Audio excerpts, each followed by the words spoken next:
Hello. কি করছিলে? সংসার সংসার সংসার আর সংসার, সংসার গোছাই। এত সকালে হঠাৎ ফোন? সব ঠিকঠাক তো কবি? লাঞ্চের টেবিলে ছিলাম, হঠাৎ হিঁচকি উঠল। ভাবলাম তুমি হয়তো আমার কথা ভাবছিলে। মরিচে কামড় দিয়েছেন কবি, কিংবা ঝাল খেয়েছেন। পানি খেলেই সব ঠিক হয়ে যাবে। তোমার কথা মনে পড়ছে খুব, দেখতে ইচ্ছে করছে। গত বৃহস্পতিবারে দেখা হলো তো পর্যটনের রুফটপ রেস্টুরেন্টে। ভুলে গেলেন সব? না, মনে আছে। ওখান থেকে ফিরেই তো কবিতাখানা লিখলাম। আবৃত্তিটা অনেকে পছন্দ করেছে। কি যে পাগলামি করেন, কবে যে বিপদে পড়ে যাই ভাবছি। কিচ্ছু হবে না, আমার কবিতায় তোমাকে অমর করে রাখবো। দেখতে ইচ্ছে করছে খুব। আজ কোনোভাবেই সম্ভব না। জানেন তো আমার লোকেশন ট্র্যাক হয়। সে জানে আজ কোথাও যাবার প্ল্যান নেই, অথচ দেখতে চাই। পাগল হয়ে যাচ্ছি, বিশ্বাস করো। খুব যন্ত্রণা দেন কবি, বুঝতে চান না। ভালোবাসি বলে। এটা কিন্তু ভালোবাসা নয়, এটা মোহ। কেটে গেলে ছুঁড়ে ফেলে দেবেন জানি। ধারণাটা ভুল। আমার ভালোবাসা এরকমই ঝর্ণার মতো অপ্রতিরোধ্য, ভেঙে চুরে। খুব পাগলামি করেন জানেন। সে তো তোমার জন্য। আমার ভয় হয়। যে বিশ্বাস নিয়ে এই হাত ধরেছ, ছেড়ে দেব না, যতই বাধা বিপত্তি আসুক।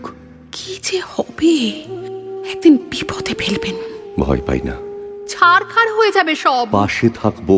সে আমাকে ভালোবাসে খুব, বিশ্বাস করুন। আমিও ভালোবাসি। এই আবেগ তো মিথ্যে নয়। কেউ মেনে নেবে না। সমাজ, সংস্কার, আইন সব আমাদের বিরুদ্ধে। পরোয়া করি না। আপনি কেন এত অবুঝ? কারণটা তুমি জানো। বুঝেছি। সন্ধ্যার পর আসুন, পিঙ্ক সিটি 4 তলায় ফুচকার দোকানটাতে। আমি না হয় টেইলার শপটার কথা বলে বের হব। ও জানে জামা সেলাইটা ওখানেই করি।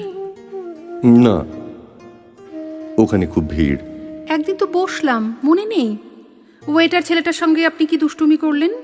তুমি পাশে থাকলে আমি যেন সদ্য কৈশোর পেরোনো। জুলফিতে কিন্তু রূপলি রেখা কবি। ওটা দৃষ্টিভ্রম। তুমি পাশে থাকলে আমি পূর্ণ যুবক। বয়স 25 ছুঁই ছুঁই। আর আমি 18তে পা দেয়া সদ্য যুবতী, যার শরীর জুড়ে পদ্ম ফুলের ঘ্রাণ। অথচ আপনি জানেন আমাদের বয়স। সে তো কিছু সংখ্যা মাত্র। ওসব এনআইডির ডেটাবেসেই পড়ে থাকুক। আমরা চিরকালের হংস মিথুন। আপনার সঙ্গে কথা বললে আমি কোথায় যেন হারিয়ে যাই।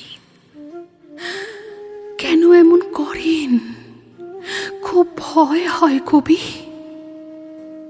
ভয় কিসের? আপনাকে হারানোর। ধরে রেখো শক্ত হাতে। দেখতে ইচ্ছে করছে খুব। মল্লিকা সেনগুপ্তের পুরুষকে লেখা চিঠি বইটা কেনার কথা। আচ্ছা, রিডিং ক্যাফে বনানীতে আসুন। আমি কিন্তু অপেক্ষায় থাকব। বললাম তো আসবো।